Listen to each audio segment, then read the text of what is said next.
Yochanan chapter 21.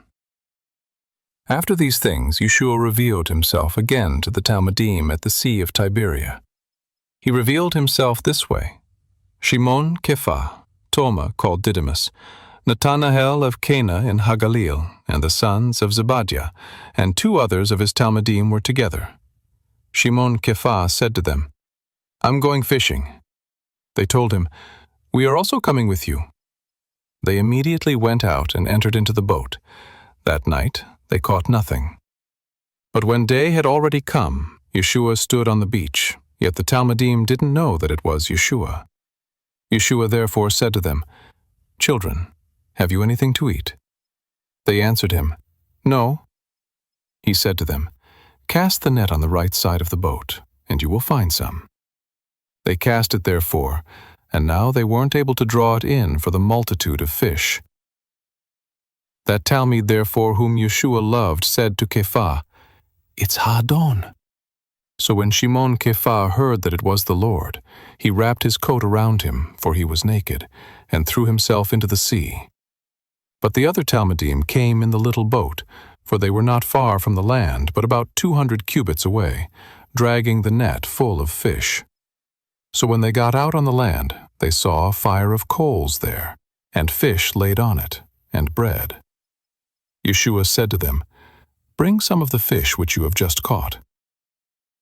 Shimon Kephah went up, and drew the net to land, full of great fish, 153, and even though there were so many, the net wasn't torn. Yeshua said to them, "Come and eat breakfast." None of the Talmudim dared inquire of him, "Who are you?" knowing that it was the Lord.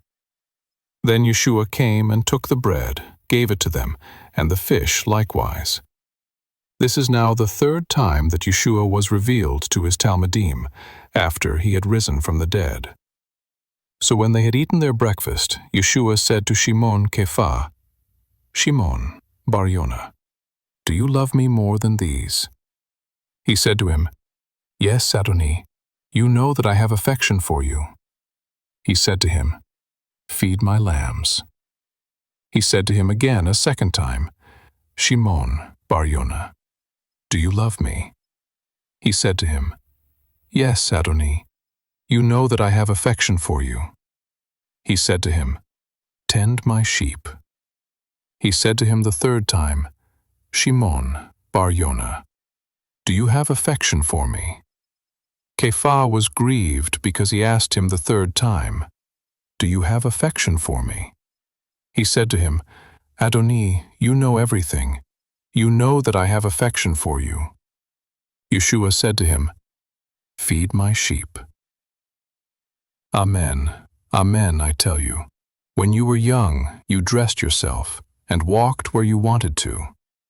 But when you are old, you will stretch out your hands, and another will dress you, and carry you where you don't want to go. Now he said this, signifying by what kind of death he would glorify Elohim. When he had said this, he said to him, "Follow me." Then Kephah, turning around, saw a Talmud following. This was the Talmud whom Yeshua sincerely loved, the one who had also leaned on Yeshua's breast at the supper and asked, "Adonai, who is going to betray you?" Kephah, seeing him, said to Yeshua, "Adonai, what about this man?" Yeshua said to him, "If I desire that he stay until I come, what is that to you? You follow me." This saying therefore went out among the brothers, that this Talmud wouldn't die. Yet Yeshua didn't say to him that he wouldn't die, but, "If I desire that he stay until I come, what is that to you?" This is the Talmud who testifies about these things, and wrote these things. We know that his witness is true. There are also many other things which Yeshua did, which, if they would all be written, I suppose that even the world itself wouldn't have room for the books that would be written.